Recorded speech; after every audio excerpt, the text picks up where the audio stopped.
Hey guys, hey, we're back out in the garage here working on the Go Devil.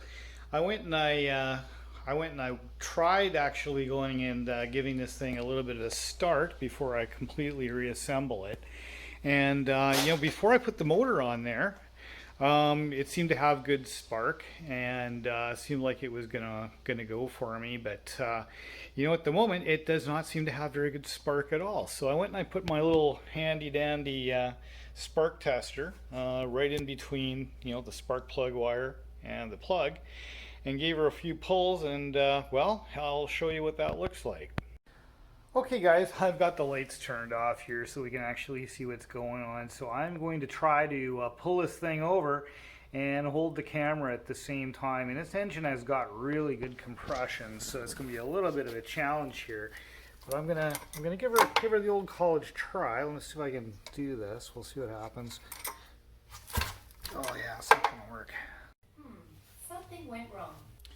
Okay, so as you can see from that effort, we got nothing out of it in terms of spark. Now, it had spark before I put the engine in, and it doesn't have spark now. So it could be a few things. It could be the condenser. It's probably the points that are dirty.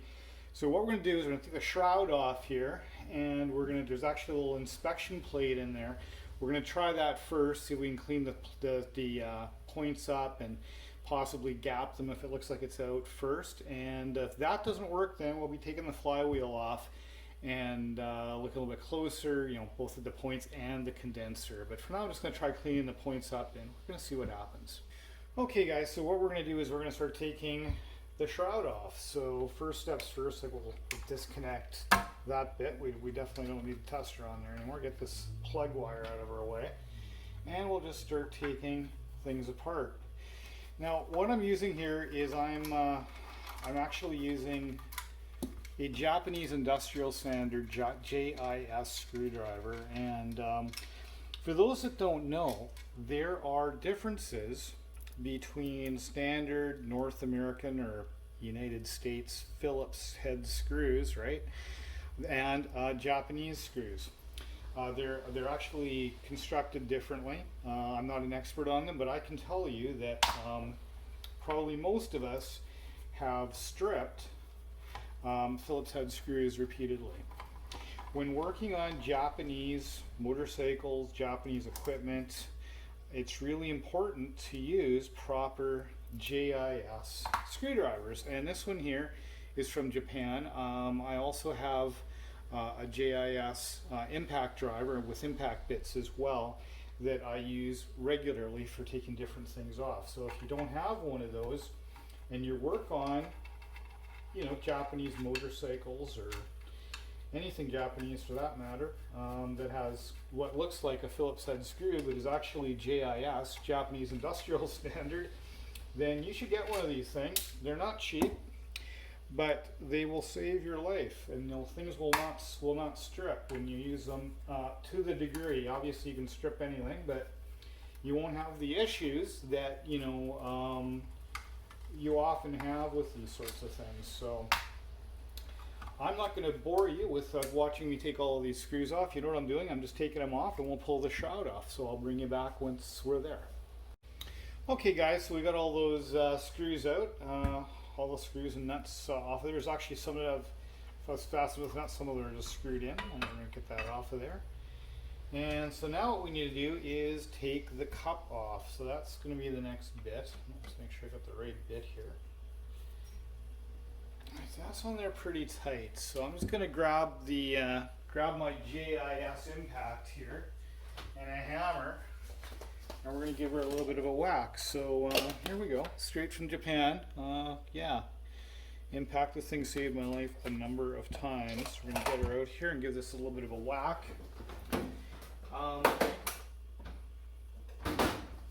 Now this can seem a little bit extreme, but if you don't want to strip stuff, that's what you do.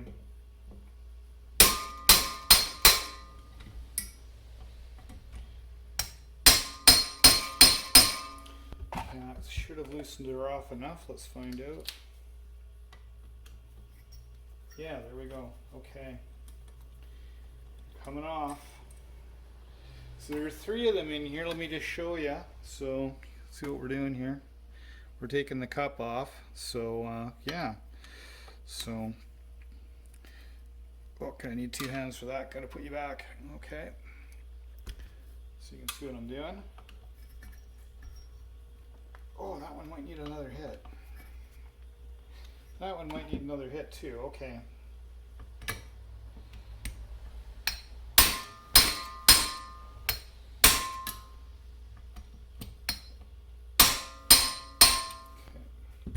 We got one of those for sure. Hopefully we got both.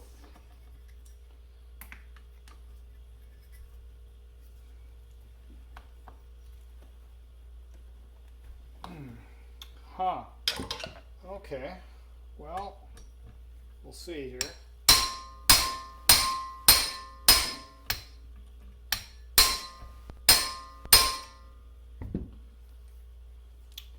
Okay, let's see what's going on here. We'll pause for a moment. We'll see what's going on. Okay, well, we figured that out. True to form, as you're talking about not rounding things off, of course, I mean, needless to say, I rounded it off. So what I did, and let me just grab the camera here and see if I can show you, is I went and I cut a channel across there. Using a reciprocating or oscillating tool. I guess I should show you what that is. I used this puppy here, oscillating tool, to cut a hole in there. I actually turned this the other way to make it a little bit easier for me, but did that. And then what I did is I grabbed the good old Japanese impact tool and put it into the slot, and yeah, she just came right off. So, or loosened right up. So that's what I did with that. So what I'm going to do with these is I'm going to take them out. I actually have a number of metric threaded, I guess you'd say Allen key heads that I'm going to put in here just to kind of replace the old, these old ones. But oh, we got that off. So now what that reveals for us is the inspection plate. So I don't know if you can see that so well, but there's an inspection plate right here. Again, I'll bring this over and hopefully we can show you a little bit better. But you'll see that inspection plate right there. What we're going to do is we're going to take that off. That will allow us to get into the points, to clean them up, make sure the gap is correct, without actually having to remove the flywheel. So that's what we're going to try to take a look at next here. So yeah, need a flathead screwdriver for that process by the looks of it. So let's just see. That looks a little bit big. Let's try this one. Let's see what we can get into here. Oh, those are on there pretty good too. Oh, we're gonna go there. Or do we break it? Oh, that one came. Nice. Nice. Who knows how long it's been since these guys were off? A long time, I'm guessing.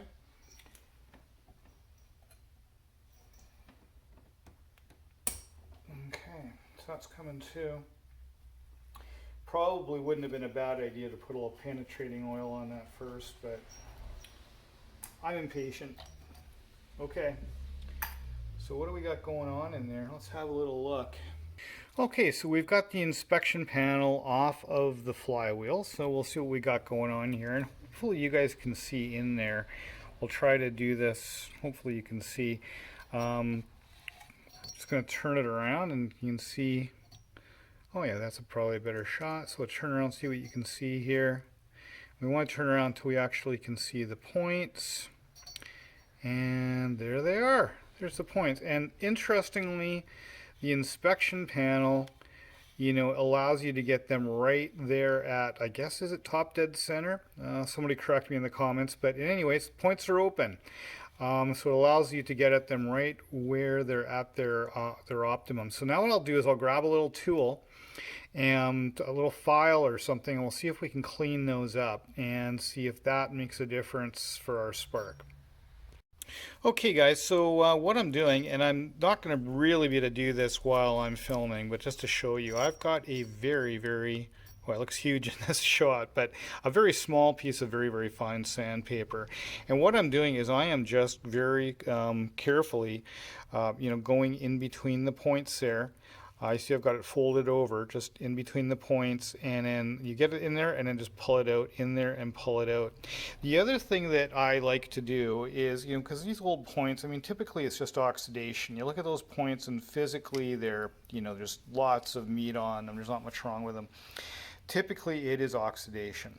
There is this product called Deoxit. I'm sure lots of you know about it. All I do is I'll clean it up a couple times with it, and I just put literally half a drop. I mean, like almost nothing, the least amount that I can do onto each sides of the sandpaper. I'll run it through there a couple of times, and then, and here's really the ticket, then what I'll do is I'll take a piece of Canadian Tire Money. And you'll notice this one's already been trimmed down a little bit because I've obviously used it before for different things. Canadian Tire Money, old school Canadian Tire Money, has a little bit of grit to it, and it's actually very strong paper. It's amazingly, you can kind of hear that. It is not smooth paper. It's actually got some grit to it. And I've actually used this for cleaning points that are just a little bit oxidized or a little bit dirty, and it'll clean them right up. So again, what I'll do after I've done this, these ones are a little bit worse, so hence the very fine sandpaper first, but then I'm going to go back over them with the tiniest little bit of Canadian Tire Money, believe it or not. So there we go. Give that a try and we'll see what happens.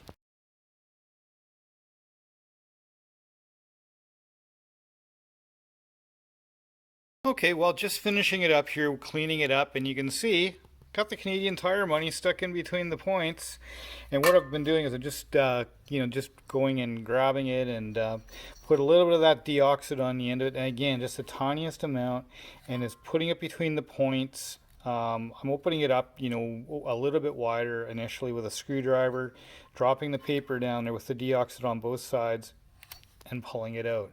And I'm just doing that until we get the paper, relatively clean, right? So that's kind of the whole idea is here. So as you can see, yeah, it's pretty clean. And I've done that half a dozen times on both sides just to pull it through. Again, this just got some grit on it. I know you guys might think I'm nuts, but you got some old Canadian Tire Company kicking around. Pull it out, feel it, and you'll see exactly what I'm talking about. It's really great stuff.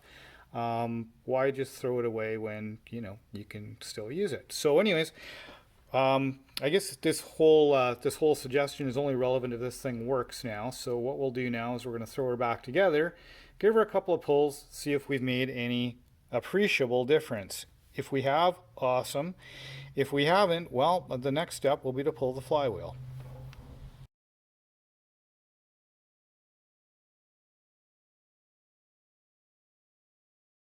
Okay guys, I kind of forgot to mention this, but I am checking the points as well. I've already gone in and checked them, and I seem to be getting, I was going to set them at 20 thousandths. It doesn't actually say on the flywheel.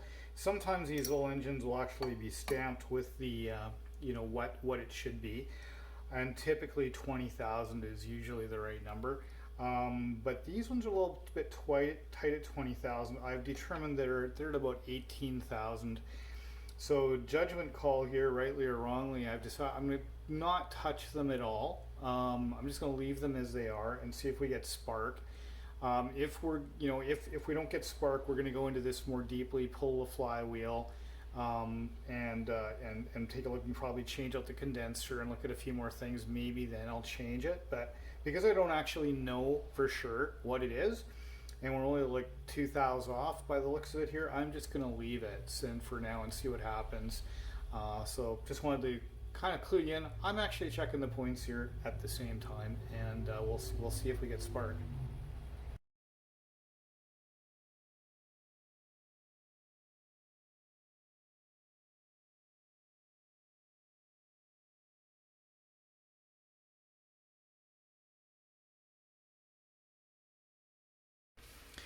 Okay guys, well, it's the moment of truth. We're gonna give her a pull here. As you can see, I have reattached the spark testing device, just a little device that goes between the spark plug wire and the spark plug, that ideally, if we're getting spark, this will light up. So that is the dream. We're gonna give it a shot here. My hand's gonna be a little bit in the way, but hopefully you can see that thing go.